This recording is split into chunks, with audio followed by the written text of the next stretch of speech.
Flow into gratitude. And notice something strange. Before the mind names it, before it compares it, before it turns it into a goal. Notice that right now, existence is quietly performing a miracle. Light is arriving from distant places. Air is entering your lungs without asking for permission. Somewhere, a tree is translating sunlight into life. Somewhere, a stranger is carrying a memory that changed them forever.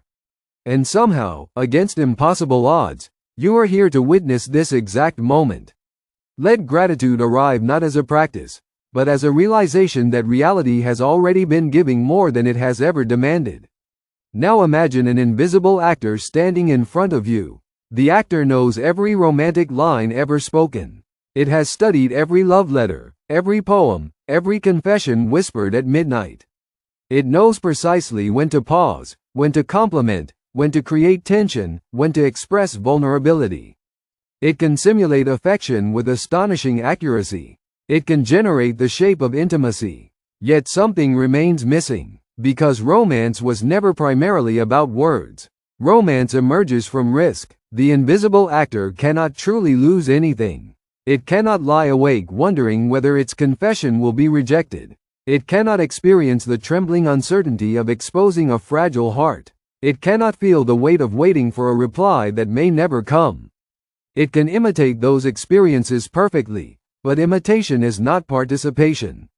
And this reveals a deeper truth. Most people think romance is created through communication. But communication is only the visible surface. Beneath it exists an invisible exchange of consequences. Every authentic romantic gesture contains a hidden cost. A person reveals something because they might be misunderstood. They commit because they might be disappointed. They trust because they might be hurt. The risk is not a flaw in romance. The risk is the romance.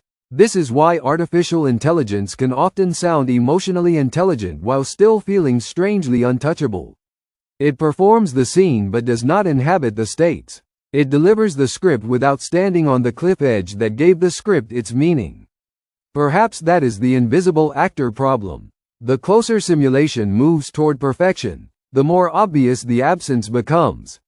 Not the absence of intelligence, not the absence of language, but the absence of genuine vulnerability. And maybe this realization points back to something beautiful about being human.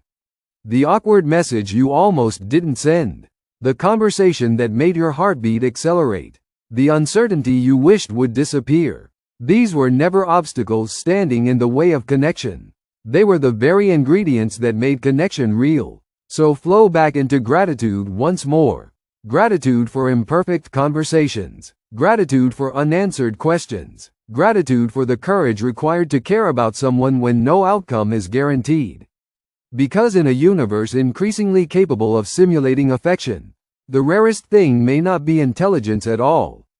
The rarest thing may be a heart willing to risk itself for something it cannot control.